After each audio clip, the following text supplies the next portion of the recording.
Ils ont espéré, jusqu'au bout, qu'il s'en sorte.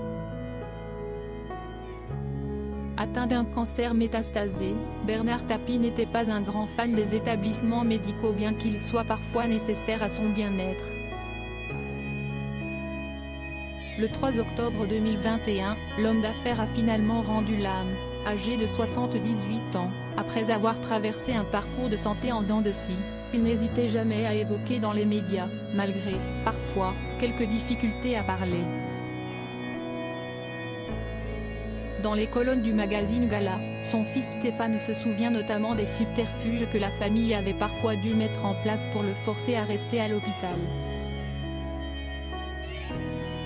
Dont une fois à l'aide de la première dame de France. Il s'est retrouvé dans un sale état suite à sa perte d'appétit et sa dénutrition à un certain moment. Il s'est retrouvé dans un sale état suite à sa perte d'appétit et sa dénutrition, rappelle-t-il. Sa femme Dominique, ses autres enfants et moi-même, on s'est ligués pour le convaincre de changer d'Avis, d'accepter la morphine et les perfusions, sans résultat. Il était prévu qu'il sorte un jeudi quand il a hurlé qu'il en avait archi-marre, et a décidé qu'il rentrerait chez lui 2 jours plus tôt, le mardi.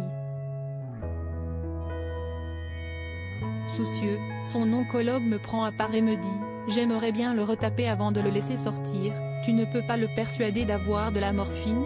Si est-il là que Brigitte Macron a accepté d'intervenir, pour le bien de tous, quitte à devoir détourner la vérité. Elle n'a pas considéré la question longtemps. Il se trouve que la première dame devait se rendre à l'hôpital pour rencontrer Bernard Tapie. Et qu'elle a accepté de reporter la date de leur rendez-vous pour le forcer à rester sur place, quitte à devoir lui mentir, alors que cette pratique est tout à fait contre ses principes. Ça ne va pas être possible, je ne mens pas. Elle n'a pas considéré la question longtemps, se souvient Stéphane Tapie.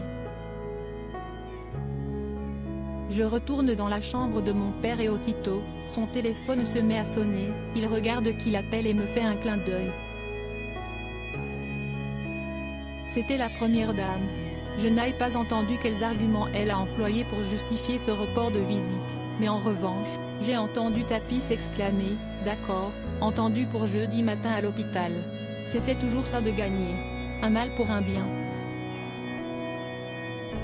Retrouvez l'interview intégrale de Stéphane Tapie dans le magazine Gala N° 1543 du 5 janvier 2023.